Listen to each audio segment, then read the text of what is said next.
এই যে এতগুলো চুড়ি দেখছেন সবগুলোই আজকে চলে যাবে গাজীপুরের উদ্দেশ্যে। আর এগুলো অর্ডার করেছে আমেরিকা থেকে এক আপু তার বোনেদের জন্য। তার ছোট বোনেদের এই ধরনের হ্যান্ডমেড চুড়ি নাকি খুবই পছন্দ, তাই উনি অর্ডার করেছে। তিনটা কালারের আছে দেখতে পাচ্ছেন, যে red colour, pink colour and black colour. আপু কিছু রেফারেন্স পিকচার দিয়ে বলেছিলেন যে ওরকম কাছাকাছি বানিয়ে দিতে। আপু যেহেতু বলেছে যে আমার পছন্দ মতো আমি ডিজাইন করে যেন বানিয়ে দিই, শুধু কয়েকটা রেফারেন্স পিকচার দিয়ে, আর কালারগুলো তো বলেই দিয়েছিলেন।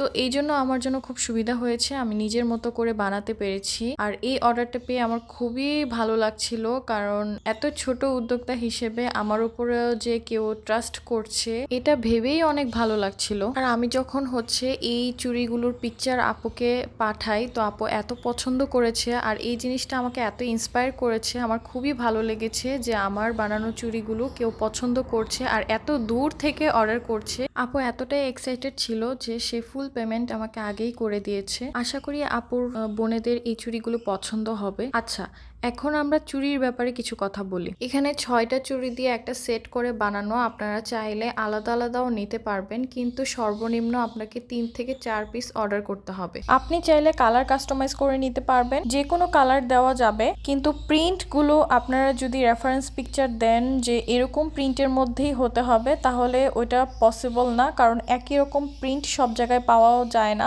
আমার এরিয়াতে আমি যদি ওরকম পাই তাহলে হয়তো আপনাকে দিতে পারবো, যদি না পাই তাহলে আমার মতো করেই আমাকে নিয়ে আসতে হবে। আর চুরির প্রাইসিং এর ব্যাপারটা বলি, ভাই এক একজন এক এক রকম ভাবে বিজনেস করে, এক একজন এক এক জায়গা থেকে নিয়ে আসে এই বেসগুলো, কাপড়গুলো, এই কুন্দন, আরো নানান জিনিসগুলো। তো সবাই একই জায়গা থেকে কেনে না, এক একজনের কস্টিং এক এক রকম বিজনেসের ক্ষেত্রে। আর যেহেতু এই চুড়িগুলো হাতে বানাতে হয়, সেহেতু অনেকটা টাইম লেগে যায়। এই যে এখানে দেখছেন প্রায় 18 পিসের মতো চুড়ি, এগুলো আমার বানাতে সারাদিন লেগে গেছে। আমি সকালে বসেছি, রাত 11টায় আমার এই চুড়িগুলো বানানো শেষ হয়েছে। তো প্রাইজিং এর ব্যাপারটা এভাবেই ফিক্সড করি, আমার কস্টিং কত পড়েছে, আমার মজুরি কত পড়েছে, কতটা সময় আমি এখানে ব্যয় করেছি, সেটার উপরেই আমার প্রাইসটা বসানো হয়। প্যাকেজিংটা করছি, সেখানেও আমার কস্ট আছে। তো আমি আমার কস্টিং অনুযায়ী যতটা কম রাখা সম্ভব আমি ততটাই কম প্রাইস রাখার চেষ্টা করি। আর আমার ছোট্ট বিজনেসের এটাই ছিল সব থেকে বড়